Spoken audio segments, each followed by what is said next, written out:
ભાવનગર શહેરના ચિત્રા વિસ્તારમાં ST workshop પાસે આવેલા રોહિદાસનગર તેમજ રામદેવનગર જવા માટેનો પુલ ચોમાસા દરમિયાન તૂટી ગયા બાદ આજ દિન સુધી રિપેર નહીં કરાતા સ્થાનિક લોકોના જીવના જોખમે તૂટેલા પુલમાંથી પસાર થઈને જવું પડે છે, જે અંગે મહાનગરપાલિકા નગરસેવકો અને ધારાસભ્ય સમક્ષ અનેકવાર રજૂઆત કરવા છતાં પણ પુલ અંગેની કાર્યવાહી કરવામાં નહીં આવતા સ્થાનિક લોકોમાં રોષ ફેલાયો હતો।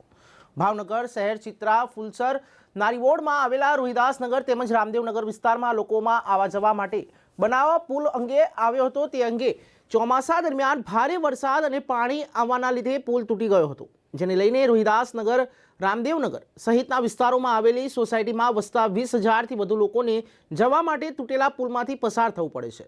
લોકો જીવના જોખમે આ રસ્તેથી પસાર થાય છે, ત્યારે શાળાએ જતા બાળકો તેમજ વૃદ્ધ લોકોને રોહિદાસનગર અને રામદેવનગર જેવા વિસ્તારમાં જવા માટે ભારે મુશ્કેલી ભોગવવી પડે છે, તેમજ 108 કે ફાયર જેવી ઇમરજન્સી સુવિધાઓ માટે પણ લોકોને હાલાકી પડી રહી છે।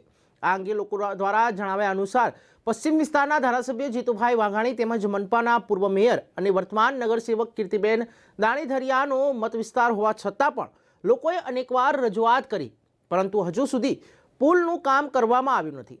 આ રસ્તા પરથી અનેક બાળકો તેમજ વૃદ્ધ લોકો અકસ્માતે પડી ગયા હોવાની ઘટનાઓ પણ બની છે, ત્યારે સ્થાનિક લોકો દ્વારા આ રસ્તો ઝડપથી રિપેર કરવામાં આવે તેવી માંગ કરવામાં આવી રહી છે।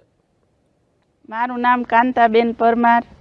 કયો વિસ્તાર છે બેન? આ રોહિદાસનગર આ નાળું બહુ એટલે બહુ આમાં પડ્યા માણસો, તો આ વહેલી તકે થાય તો સારું બધાય માટે।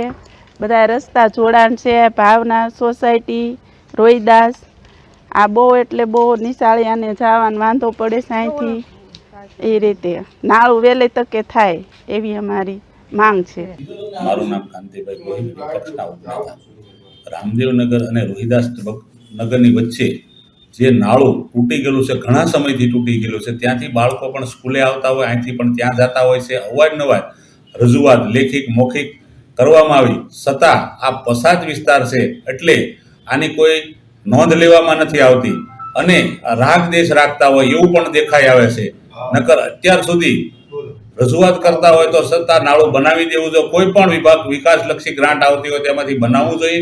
ત્યાંના સ્થાનિક લોકો અવારનવાર અમને રજૂઆત કરતા હોય, કાંતિભાઈ એક નાળાની સમસ્યા છે, બાળકો સ્કૂલે જતા હોય છતાં નાળું નથી થતું, તો શા કારણે રાગદેશ રાખવામાં આવતો? તાત્કાલિક ધોરણે નાળું બનાવવું જોઈએ, તો જ લોકોની સમસ્યા હલ થાય।